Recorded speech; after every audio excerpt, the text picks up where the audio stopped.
to the Family Research Council and our lecture titled Radical Islam and Christian Persecution, What's Happening in the Middle East and Africa. We appreciate everyone being here today, and we're excited to have several guests to share with us on this topic. No doubt many of us, just by reading the news reports day to day, are aware of many issues affecting Christians here in the United States, of differing magnitude to be sure. But the issues which occur worldwide on almost a daily basis and which perhaps escape our notice, largely escape our notice, often involve matters of life and death, serious persecution for Christians around the world. So while without neglecting or minimizing the issues which certainly need to be addressed and which would fall under the heading of domestic religious liberty issues, we certainly want to highlight and not be remiss to call attention to and address the international religious liberty issues which the world has faced for some time.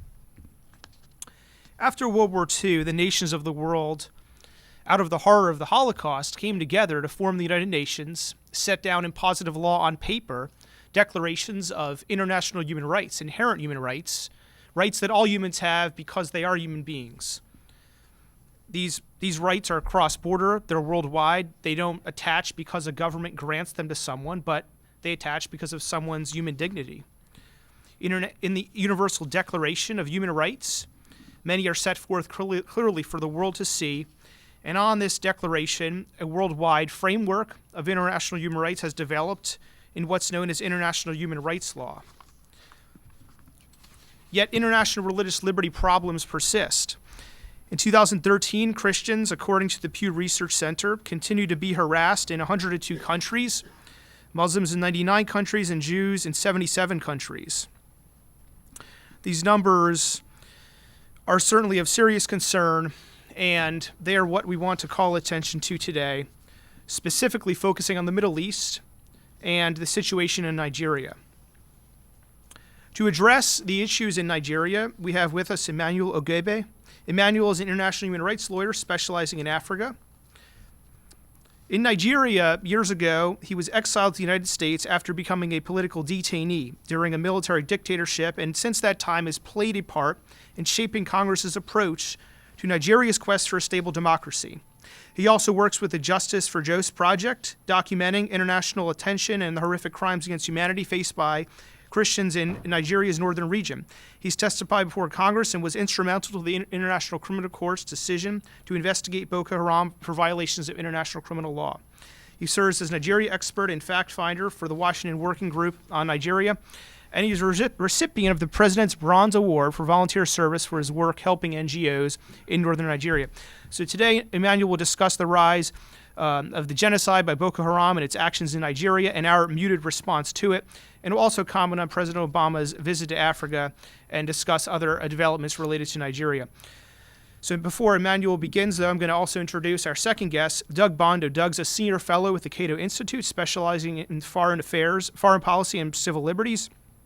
He's a Robert A. Taft Fellow at the American Conservative Defense Alliance and Senior Fellow in International Religious Persecution at the Institute on Religion and Public Policy. He served as a special assistant to President Ronald Reagan and editor of the political magazine Inquiry. He's been published in a number of places, has appeared in many venues as a TV commentator, and has written multiple books. And he also holds a JD from Stanford University.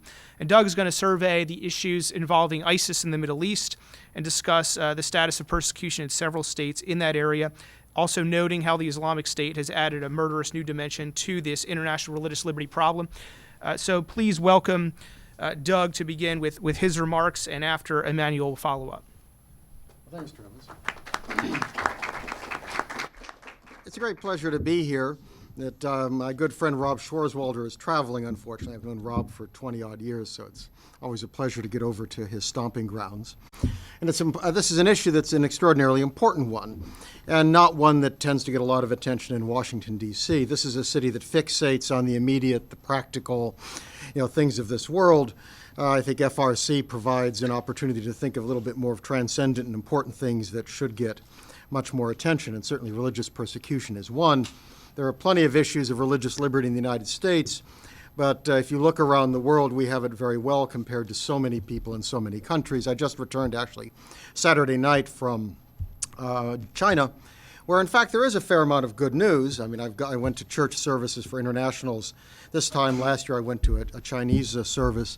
Nevertheless, that is a country and many others where we see people seeking to live the way we live and facing, persecution in many ways, including prison and sometimes death.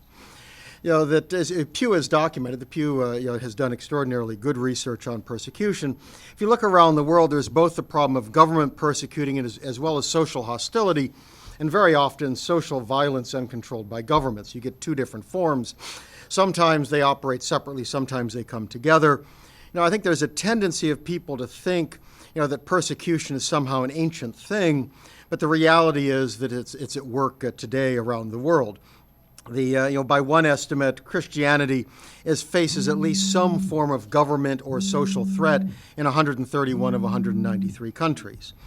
And the point is, Christianity, of course, is not the only one. As he mentioned that, Judaism, Jews are under threat. Fewer countries, but of course there are far fewer of them. The intensity of anti-Semitism in many cases is far stronger. Muslims of the wrong sort get persecuted, Baha'is, Hindus, and many others.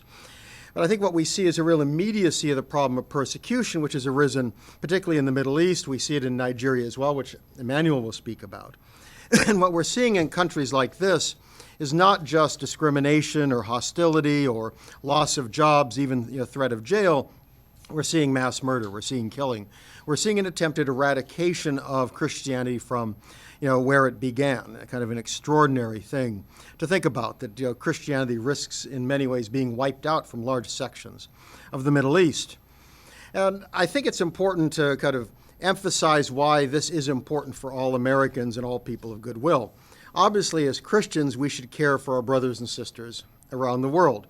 That if we want to, believe, and beyond that, if we believe in life and dignity and we believe kind of what every human being is made in the image of God, we have to be concerned about the religious liberty of others, not just Christians, but everyone else. But it's also important, I think, to point out to those who are concerned about human rights that there really is nothing more fundamental than religious liberty. It really is the first freedom. It's the most basic, the bedrock for freedom of conscience, that a society which does not protect the right to kind of decide what, kind of do one's duty to one's maker is not going to protect other liberties. There will be no political liberty or civil liberty in a society that is not willing to protect that most basic transcendent duty. And I think for the practical minded, which certainly matters in places like Foggy Bottom, is, to my mind, religious liberty in some ways the canary in the mine. That if you're looking around the world and you want to see a society that causes problems, that may very well give us problems, look for a place where religious liberty is not protected.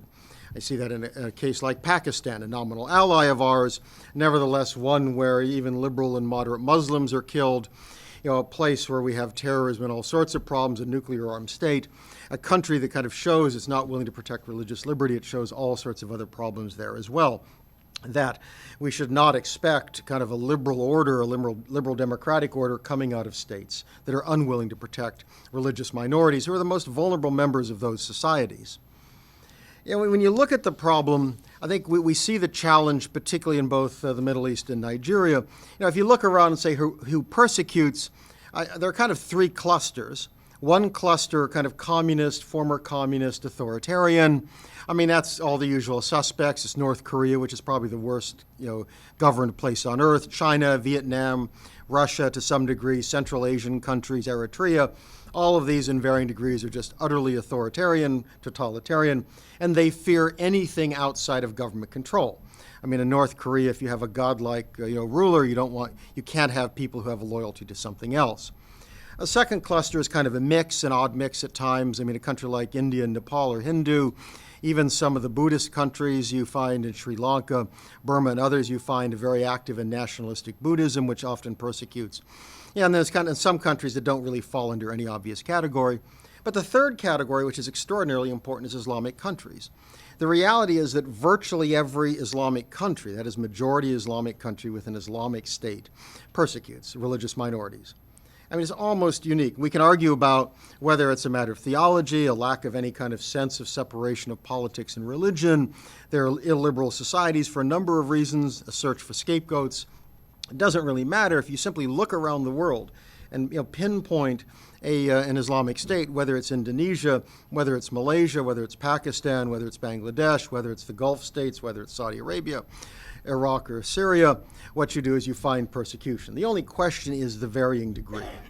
And that, I think, is what we see in Middle East, which is what is frightening, is the degree is changing.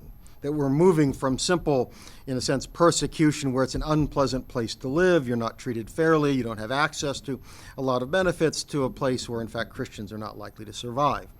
There are a lot of, I encourage all of you, there are a lot of places to go on this. The U.S. Commission on International Religious Freedom, kind of chartered by Congress, is a very good group. There are a lot of private groups out there, Open Doors, International Christian Concern, which actually operates in the suburbs of D.C., Open Doors, Hudson Institute with people like Nina Shea and Paul Marshall. I've worked with a group called Christian Freedom International. There are a lot of groups out there. I encourage you, if you're interested in this, look these groups up. They do analyses, they do very good analytic work, they put out studies, they inform us, and that information is absolutely critical for us. If you look at the Middle East, what I think is extraordinarily worrisome is that you have just a couple of countries that, in a sense, are tolerable for Christians. Basically, Israel and Lebanon, to some degree, are places where Christians can live and survive reasonably well. Lebanon is a very complex place. I was there last month. Confessional politics, it's a mess. They had a bitter civil war that ended a couple of decades ago. But today, for the most part, Christians can live there safely, in Israel as well. I mean, there are issues in both countries, but nothing like we see elsewhere. But if you look beyond that, even the best of the countries aren't very good. And I think the best of the countries are like Kuwait and Turkey, for example. I mean, in Kuwait, Christian churches operate openly. I've been there many times. I've talked to pastors there. But even that, the State Department puts out a religious freedom report. Its look at Kuwait, for example, has noted that laws and policies restrict religious freedom, that practice has to be in accordance with established customs. Islam is a state religion. It's hard for groups often to get worship space. Faiths that are not considered of the book, say Baha'is, have a much tougher time. And there's a constant threat there. There were parliamentary elections there a couple of years ago, where at one point the Islamists took a majority in the assembly and they wanted to outlaw Christian churches and they wanted to make blasphemers kill them. The emir of all things, the autocrat, the emir said, no, you can't do that. Our constitution allows free worship. But it shows, even in a country that is in many ways perhaps the most liberal politically in the Gulf, extraordinary problems. Turkey as well. I mean, Turkey, for the most part, Christians can operate freely. The Orthodox Church has problems. Nevertheless, there was a radical secularism under the old regime. Today we see a government that's more Islamicizing and a loss of liberty under the Erdogan government. We'll see what happens with the recent election. I'm concerned that the kind of ramp up to war, where I think primarily an excuse to kill Kurds, is likely to result in greater repression in that society. It's likely to overflow onto religious minorities. Now, those are in many ways kind of the good news of the Middle East, and that's the frightening thing to me. Those are places where Christians can live and for the most part worship and are not likely to go to jail or be killed. But that's kind of all you can say about it. Much worse are countries that are far more kind of persecutorial, if that's a word, though they, for the most part, don't use a lot of violence. Our wonderful ally Saudi Arabia is essentially a totalitarian state. There is not one synagogue, not one church, not one temple that operates in that country. It is a Sunni Islamic dictatorship. Shia Muslims face their own set of persecutions, but anyone beyond a Muslim has no right at all to worship. Extraordinarily awful place in many ways. This is, of course, our wonderful ally. Iran, which has been in the news a lot recently. Actually, the irony is that if you're comparing Iran and Saudi Arabia, Iran is far better. Iran does allow Christians to operate. They face persecution. A number are in jail. It's a very unpleasant place. Far worse, actually, for Baha'is and others because they're viewed as essentially apostates. It's not a pleasant place. People go to jail. That it's a lot uglier than the first ones I talked about. Egypt has the most Christians of any Islamic country in the Middle East, around 8 million or so. They face a lot of persecution. It's been consistent. It was consistent under Mubarak. It occurred under Morsi. It occurs today under al-Sisi. I mentioned the International Christian Concern. They did a recent, in their May issue, had a very extended discussion of what's going on there. And they note that basically there's been very little improvement under al-Sisi. He's made some public statements. He's made some symbolic gestures, including after Copts were murdered in Libya. Nevertheless, they noted that, the extremist groups and restrictive laws directed at Christians are far from gone. So again, these in many ways are kind of the moderate places there. And the truly awful ones are Iraq and Syria, and Libya to some degree, though at the moment we don't see ISIS operating so heavily there, but it's there in part as the kind of a mass slaughter and eradication of Christians. In Iraq, it started earlier. The reality was that the invasion of Iraq basically blew up that society. It took the cap off the society, and while it was an ugly place, if you were a Christian woman, you were far better off in Baghdad than Riyadh, because basically Saddam Hussein didn't give a flip about your religion. Indeed, Tariq Aziz was nominally a Christian. I cannot believe he was a real one, but I think socially, culturally a Chaldean. This is a man who served variously as vice president, as foreign minister. Imagine another Islamic country in which a Christian would serve in a high position. It does not exist. So that just shows Saddam Hussein cared about one thing. It was politics. If he didn't play politics, he didn't care. Christians did reasonably well there. When that went down, they became vulnerable, crime, all sorts of attacks, churches bombed, killings. Roughly half of the community fled, many of them, to Syria. Indeed, the estimate, I think, is that about 20% of the Iraqi refugees who went to Syria were Christians, because Syria essentially had the same system. Assad, very nasty guy, nevertheless a secular dictator who didn't care much about religion. Indeed, he represents an offshoot of Shia Alawites. It's very complicated, kind of a quasi-Shia sect. So he came from a religious minority, in fact, and was ruling over a Sunni-dominated country. So he was particularly unconcerned about religion. Well, what we see has happened this past year, kind of with the explosion of ISIS in the region, is that you see, kind of just taken over areas, largely Sunni areas of Iraq, is it's been deadly persecution there. Christians have fled Mosul, for example. The attack and murder of Yazidis, which is kind of a sect that's viewed essentially as devil worshippers by the ISIL folks. It's kind of an offshoot, different sort of thing. Kind of like Iran has Zoroastrians and Baha'is. You have a number of sects there. It's not just Christians, not just Jews who face these kinds of things. But it's been extraordinarily awful for Christians in any area in Iraq dominated by ISIL. We see the same thing that is happening in Syria. Syria was not a pleasant place before, but today it really has become almost exclusively a sectarian war. And for that reason, many Christians there, while not unfavorable to Assad, they are horrified by the thought of the opposition taking control, because from their standpoint, the opposition is likely to be, if not ISIS or ISIL, whatever you want to call them, but it could be al-Nusra. There are plenty of jihadist groups there who are quite happy and quite ready to slaughter Christians.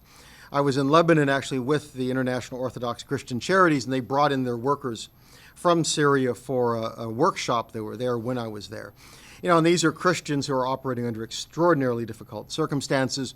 And a couple of them came up to me and basically said the U.S. government has no idea what it's doing. And of course, what's going on in Syria is extraordinarily complex. What to do about an awful dictator, under siege by awful rebels.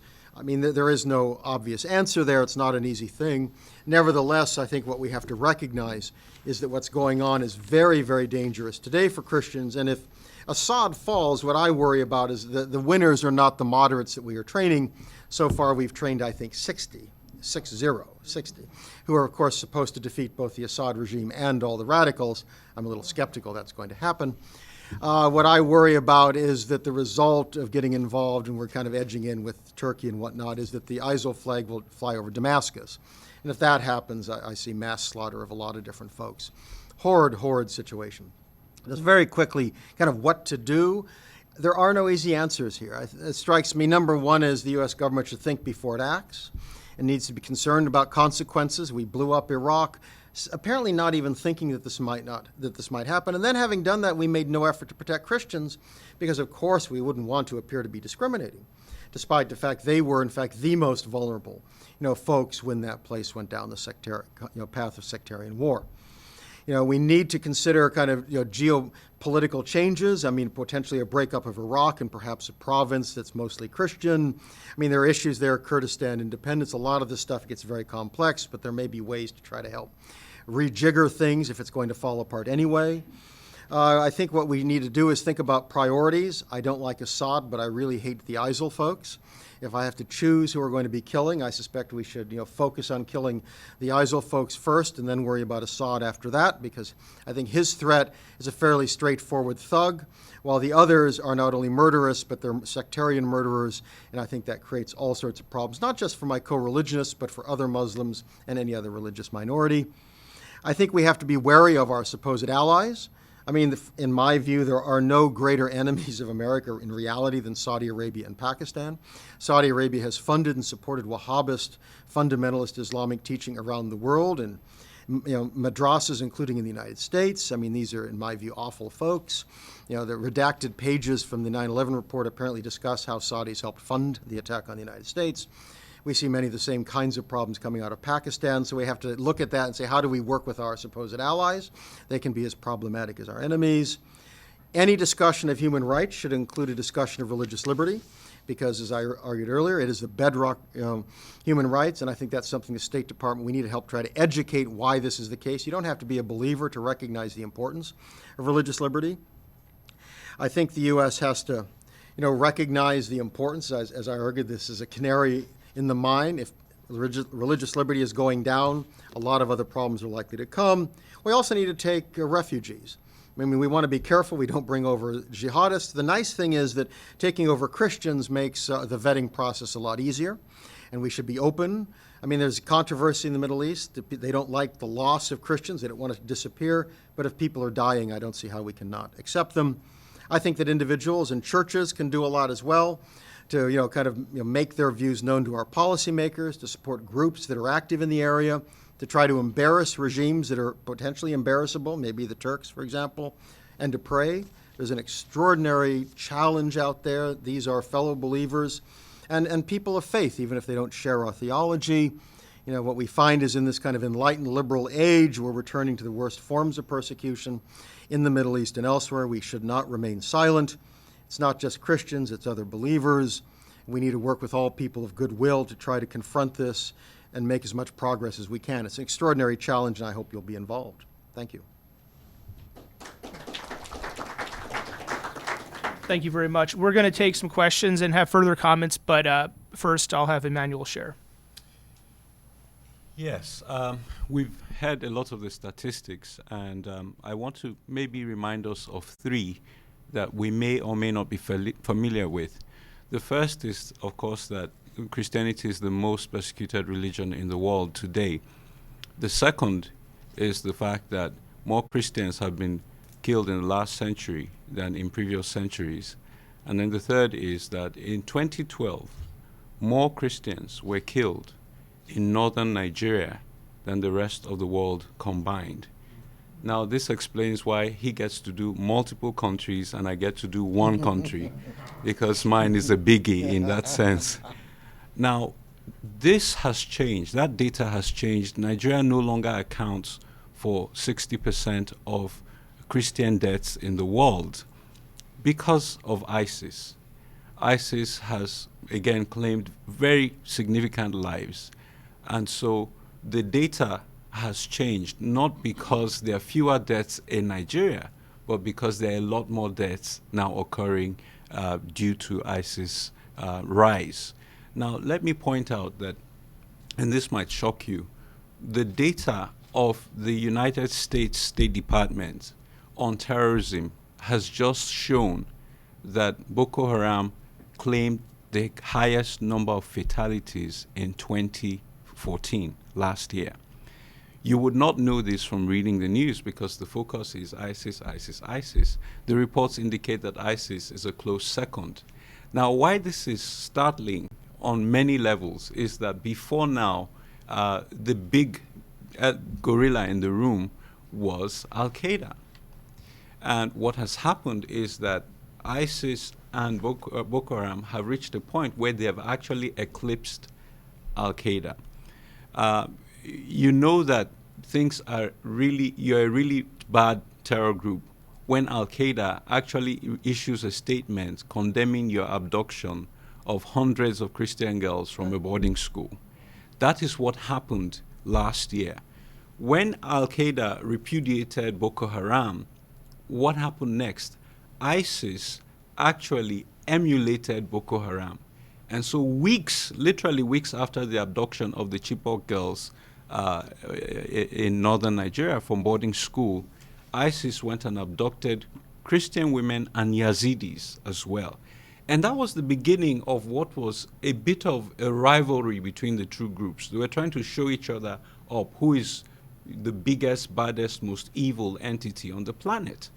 And you may not realize this, but before ISIS went out and beheaded 21 Egyptian corpses and so on and so forth, in September of 2013, Boko Haram had decapitated over 150 Christians with chainsaws on a highway. The difference between the two groups is that Boko Haram was not into branding and marketing as aggressively as ISIS was.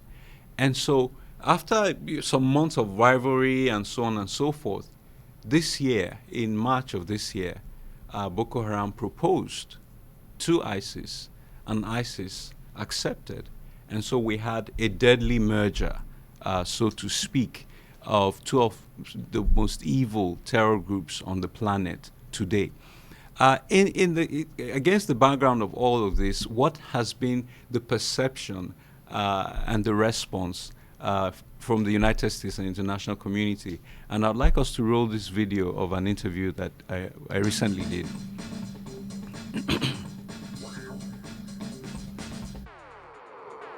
Welcome to DEFCON 3. I'm KT McFarland. The extremist group Boko Haram is intensifying terror attacks against Nigerian civilians, even as the country's new president tries to quash the group's network.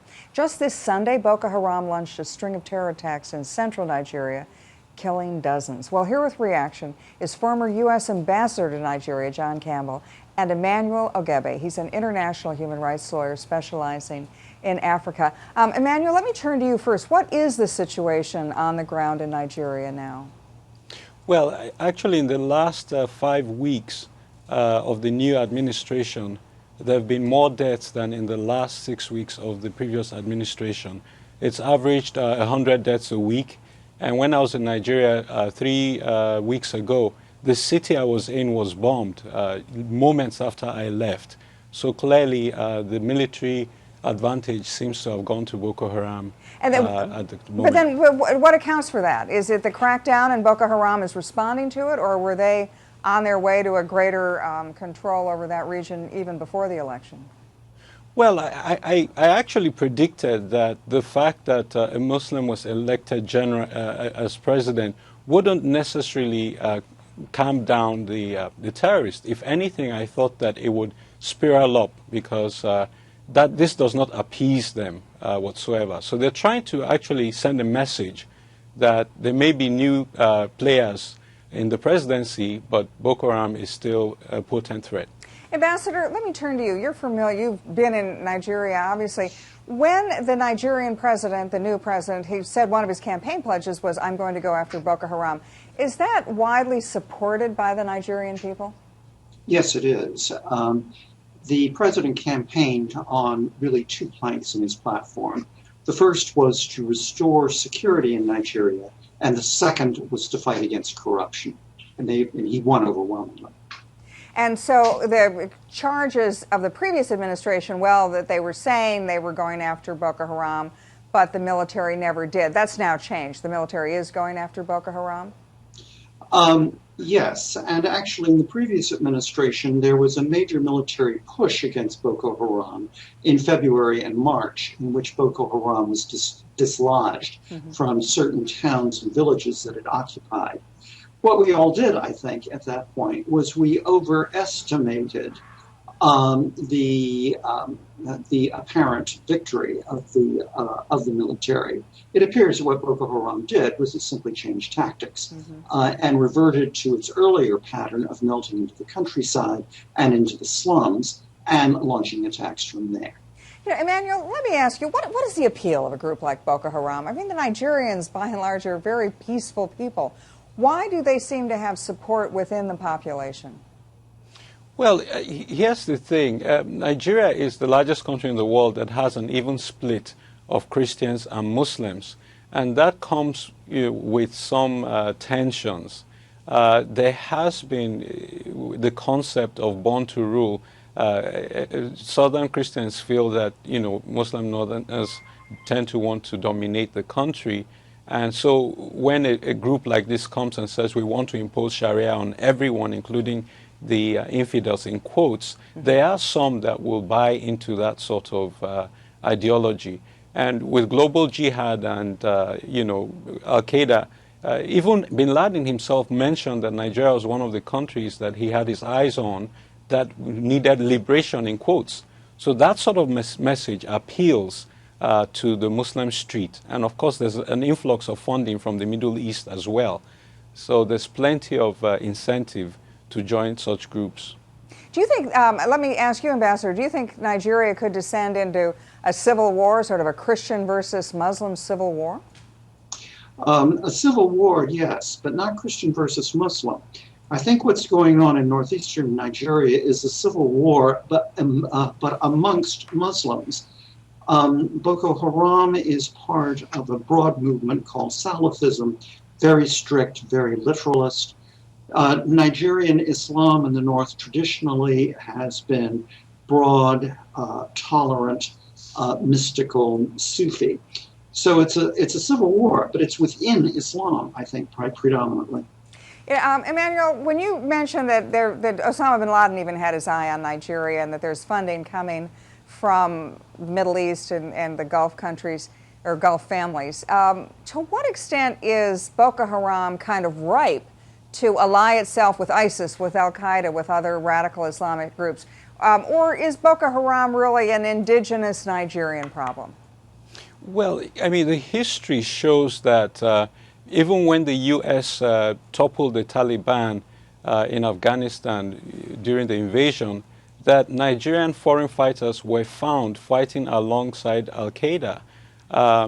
So there has been a rich history of extremism in northern Nigeria, allied to the Middle East. I think I disagree with Professor Campbell that this is a fight within Islam. Boko Haram has been clear that they're out to exterminate Christianity, and I should point out that the figures show that right now Boko Haram was the most lethal terror group last year. They killed more people last year than ISIS or even the Taliban. So yes, I disagree that this is within Islam. No, it's not. International movement. Let me give you the last word, Ambassador Campbell. Where does this go from here? Well, where does it go from here? First of all, I don't think thought Boko that Haram we should stop it at this point because you've all just had lunch. I didn't want you to lose your lunch. But the next point that Ambassador Campbell makes is that, this is a function of poverty. So terrorism is a function of poverty in the Northeast. And my response, which wasn't on camera, was, so why aren't the Christians going out and blowing people up too? Because they are as poor as their Muslim neighbors. But of course, that poverty argument does not hold sway because when we look at the facts, Nigeria is an OPEC country, as is Iraq. So if ISIS is operating effectively as a terrorist in Iraq, are they going to make the same argument that this is poverty that is at the root of this terrorism? Now, the reason I thought it was important to hear what Ambassador Campbell had to say is that he was a former ambassador of the United States to Nigeria. He continues to remain a very influential entity, briefing the Congress and the State Department as a Nigeria expert. And he is claiming that Boko Haram and what could happen in Nigeria is a war within Islam. When we have a situation where one church, the Church of the Brethren affiliate in Nigeria, has lost 8,000 members to Boko Haram. Yet in the mind of this gentleman, this is a war within Islam. Now, what is intriguing is that he led 20 academics to write a letter to the State Department to oppose the designation of Boko Haram as a foreign terrorist organization. Now, all you needed to qualify as a foreign terrorist organization was that you were foreign, which Boko Haram was, that you were a terrorist, which Boko Haram does. and that you're an organization. Now, it's unclear what qualifies you as an organization, whether you need to have a fax machine and a landline instead of a cell phone. So the jury was out on that one. But 20 professors and this ambassador sent that letter to the State Department. And it took me several years to get the State Department to agree that this group should be designated as a foreign terrorist organization. Now, if it took a couple of years to actually get the name right, a couple of years in which thousands of Christians were killed, you can imagine what the response has been after that. Now, here's what I find quite intriguing. We have a situation where Boko Haram and ISIS have now essentially merged fronts. And so they're beginning to release sleeker videos. In fact, they released a joint video for the first time a few weeks ago. This means that all the atrocities that Boko Haram did before and never did videos like ISIS to showcase, they now have the capacity to do. But here's what is happening as far as the military response is. I saw figures that indicate that the United States is spending about $3 billion to fight ISIS in Iraq. And then the United States donated $5 million to the African Union to help fight Boko Haram in Nigeria. Same enemy at this point, because they have both accepted that they've merged, and there's indication you can see operationally the tactics are similar. But it looks like we're going to spend this much fighting this group that has killed less people, and then we're going to spend this much fighting this group that has killed more people. It actually doesn't seem to make any sense whatsoever. But speaking again about the rise, let me point out, especially against the backdrop of the president's recent visit to Africa, that when President Bush visited Africa, he launched an initiative, the Presidential Emergency Program for AIDS Relief, which was meant to help combat a major pandemic that was taking so many lives. And for many of us who were there and who rejoiced to see what President Bush did, it was sad for us to see President Obama go to Africa, and for the second year running, his primary objective was sexual imperialism, where he was calling on Africans to legalize gay marriage. Now, one doesn't even want to go into the questions of how antithetical that would be to the very notions and the very programs that President Bush was trying to implement. And then you look at the fact that the terrorism and the rise of Al-Shabaab in East Africa, Boko Haram in West Africa, were not as high a priority for him in his engagement. Now, as you may realize, we have heard about the notion of MENA, Middle East, North Africa. This is the window that people consider to be the height of terrorist activity, the height of internal displacement, and so on and so forth. But I argue that it is no longer tenable to refer to MENA, because the Boko Haram threat, which we have just shown from the data, accounted for the most lives lost, is not in North Africa and it's not in the Middle East. It's in West Africa. So the terror map has actually expanded. This is the current map of ISIS provinces as declared by them and by the terrorist affiliates that are operating in those regions. So you can see, obviously, their footprint in North Africa, and then you can see their footprint in West Africa, which is Nigeria. And you can see that Nigeria alone accounts for more deaths as one entity than each of the other regions where they are. But this map, again, doesn't tell the whole story of terrorism in Africa, because it doesn't include what Al-Shabaab is doing in Kenya, where they went into university, lined up the Christians, and I think they killed about 150 Christians in one day in the university. It doesn't show what's going on in Somalia, and so on and so forth. Now, those other groups may not have already pledged allegiance to ISIS, but they still are operating on the same Islamist ideology. Now, let's go forward to the next slide. And this shows ISIS 5-year expansion map. I mean, this is a terror group that is certainly doing its homework. They have forecast where they want to be. And if you compare this to the previous map, they seem to be making progress with their mergers and with their acquisitions. Now, while the terror group is effectively merging and acquiring operations, you have countries as far away as even Philippines. There are groups that have pledged allegiance to them. The international community is not coming together as quickly to renounce these groups and to fight and combat these groups effectively. And so if you go to the next slide, what you see is this is the global theater of operations. You have the provinces where they have operating terror groups that have allied themselves, but you also have aspirational theaters of operation that include the United States, where they have actually had terror activities occur. They clearly cannot make it a province at this stage, but they're making it a theater of conflict. And if you look at this map, you can see Australia, you can see Canada, you can see different countries.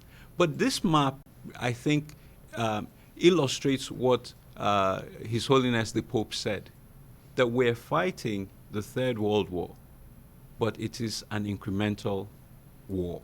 It is a piecemeal war. And when you look at that, you can see that they do have a very broad footprint.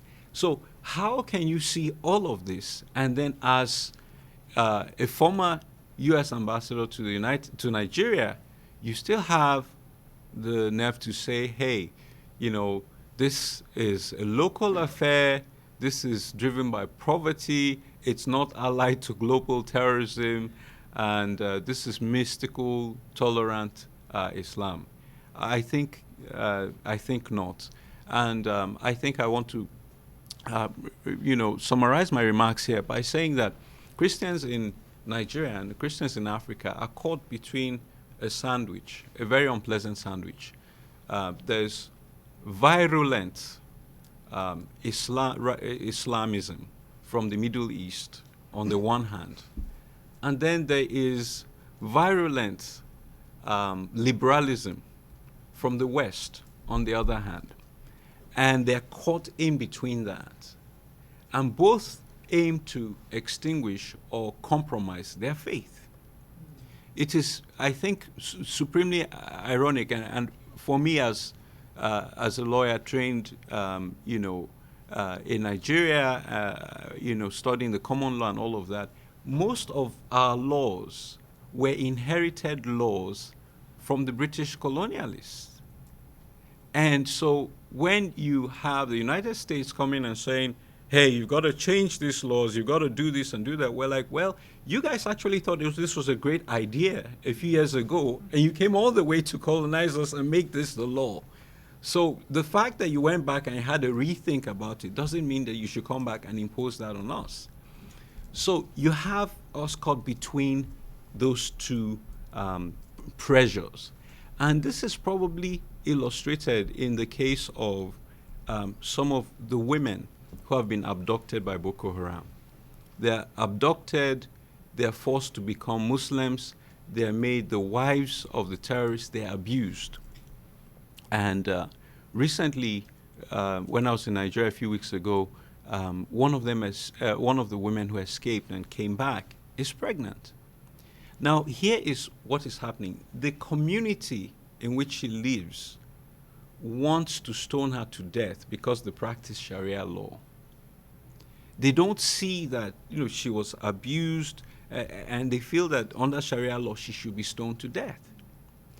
And so that is the radical Islamic approach to that situation. But what is the Western approach to that situation? The United Nations agency that is supposed to be helping victims is saying, you guys need to legalize abortion so that we can kill the baby that this woman is carrying. And so for the Christian in Nigeria right now, it's a very, very difficult time. This lady could face, stoning by death here, but the Western alternative says her baby should die.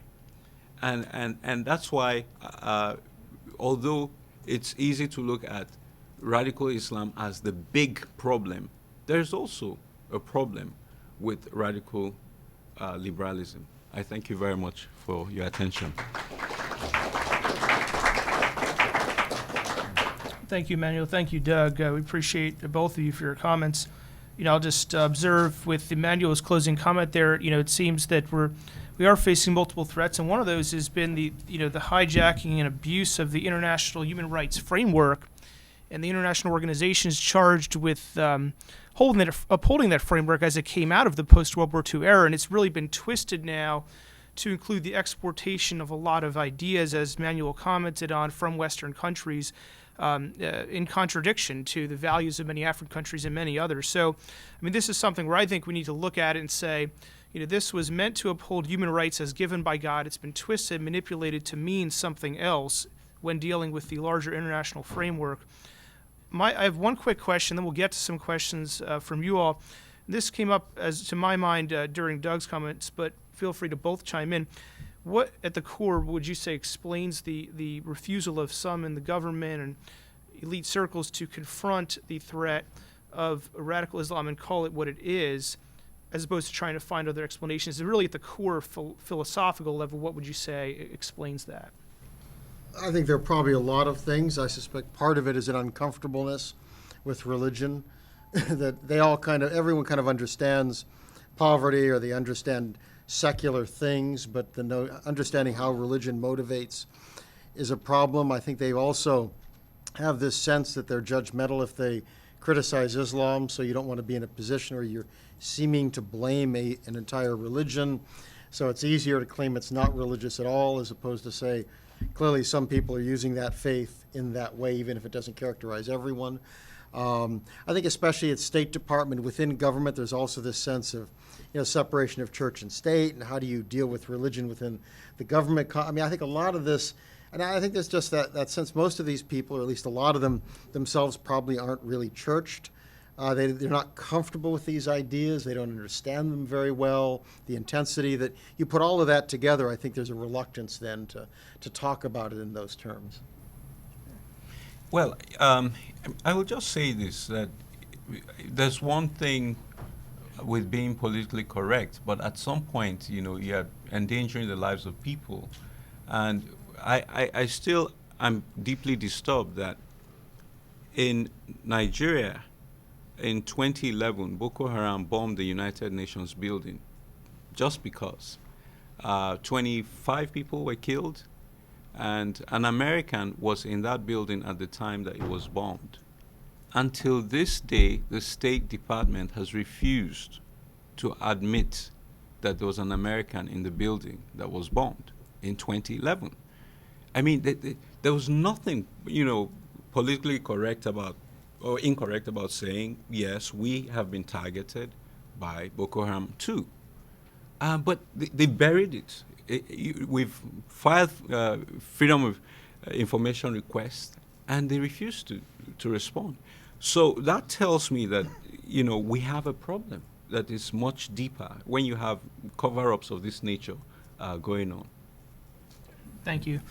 We'll take questions now. If you have questions for either of our guests, feel free to raise your hand. A microphone will come to you.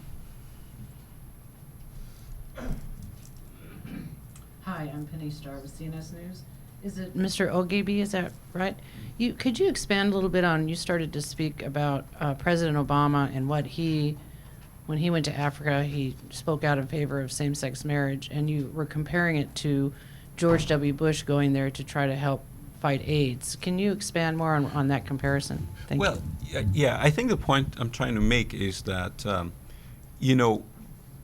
President Bush actually did something that was relevant to the crisis that was facing the continent at the time. When you show up and you're saying to the people of Africa, you need to legalize gay marriage, I heard a lot of Africans say, well, when our presidents go to America, we don't say to you, you need to legalize polygamy, even though we have a lot of polygamy in Africa and we think it's a great idea, but we don't come to your country and you tell you to do that, even though you guys do it serially by divorcing one person after the other. But I think that was the point. And the president of Kenya said to him, well, Mr. President, thank you very much for your kind thoughts, but this is really not an issue for us.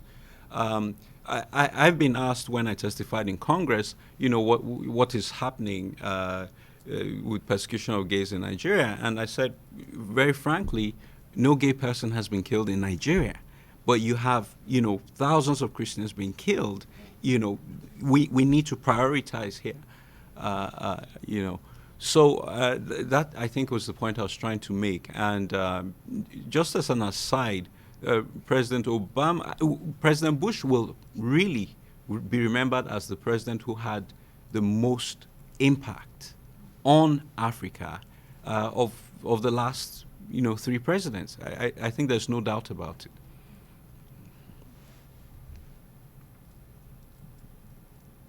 This question is for Doug. Sophia Stark. My question is kind of twofold. In terms of policy and actual strategy, how do you deal with a militant state because diplomatic relations don't work with ISIS, for example? And the second question is, a lot of MENA regions are, their traditions and cultures are deeply entrenched in this idea and attitudes that, Islam is the final religion of the world. So how do you deal with that deeply entrenched culture and traditions? Well, I think there are clear limits. It's very hard to try to change, traditions, histories, religious faith. I mean, we're not, unfortunately, going to eradicate persecution from these countries until there's a transformation within the countries. I think there's very little we can do to bring that about. I mean, how do you change Saudi Arabia? I wish I knew. I think that what we have to focus on, at least to the extent we can, are kind of the outward, to my mind, dealing with the Saudis, the notion that they kind of continue to fund Wahhabist madrasas, which really is the kind of the fount of some of the most kind of fundamentalist Islam. It's clearly a real problem, which they've got blowback. It's happening in their own society, but it doesn't seem to have much of an impact on them. And changing that policy, to me, that's one of the things to try to focus on, the funding issue. There's at least been some progress with Al-Qaeda when Al-Qaeda was stupid enough to target the royals. Until they targeted the royals, nobody cared in Saudi Arabia. When the royals felt under siege, then they were quite ruthless because they'll take out anyone who threatens their own power. And so I think to some degree that's what you want to work on. Egypt, I think al-Sisi, for purely practical reasons. In my view, the man's a thug. He's worse than Mubarak. But the advantage is that I think he recognizes that fundamentalist, jihadist Islam is a problem for him, so that he may very well be helpful in trying to kind of refashion the debate to some degree as a nominal Muslim and so how can we work with that? Is there something that we can, recognizing as outsiders, as Christians, as Westerners, we're not going to be able to reach in. I think that the real question is, how do you try to empower friendly forces to take on the problem as well? I think that within the Middle East, to some degree, I think ISIS has at least reached the edge of its natural expansion, that is Sunni territory. It's very hard once it hits the edge of Sunni territory. Especially Iraq. The problem is a sectarian government in Baghdad. An awful lot of the ISIL fighters are actually Baathists. As far as I can tell, they're not radical Muslims, but this is the convenient force, and they're getting revenge on the Shia government. The question then is to what extent, how can you try to refashion things in Baghdad, for example, to get a government that finds a way to work with Sunni tribes that in fact are relatively open. They don't want to live in the 7th century, but they hate the central government. How can we get them to hate the central government less? How do you get Turkey involved? Until now, Turkey's played a double game. Now they seem to be cracking down a bit more on ISIS, I think in part because ISIS has attacked them. They have a 400,000-man military. They're on the border. They could do a lot more in terms of ground if they wanted to. How do you try to find a way to engage them? How do they find it in their interest? It's very hard because what we have is the U.S. is trying to put together a coalition of everyone who hates everyone. The most effective force in Iraq, the reality is it's Iran. And we can't complain much about that because we threw out the secular dictator who hated Iran, and lo and behold, guess what? They're all Shia. But if you look at who's fighting ISIS in Iraq today, the Iraqi military is useless almost. It's the kind of brigades from Iran. Well, I don't like that. On the other hand, I don't want ISIS. I mean, how do you put that together with getting the Saudis involved in working with the Turks and getting the? This is not easy. And let's just. I will simply say I don't think our foreign policy practitioners today at the State and the White House are, shall we say, as competent as we would wish. And I don't think they're terribly good at trying to, kind of work through all of these contradictions. We need better management, shall we say. Thank you guys both for your time today. I had a quick question for you, kind of piggybacking off Travis's first question, involving the sort of implicit or quasi-denial of the State Department to maybe call Islamic extremism what it is. And my question for either or both of you is what sort of practical repercussions this has on the State Department or the U.S. government as a whole as it tries to address maybe some of these issues either militarily or diplomatically in the region. Practically, what's the result of this implicit denial of Islamic extremism? Well, there has been a bit of controversy because President Obama, on his last 3 visits to Africa, did not visit Nigeria, which is the largest U.S. trade partner on the continent and is the largest black country in the world.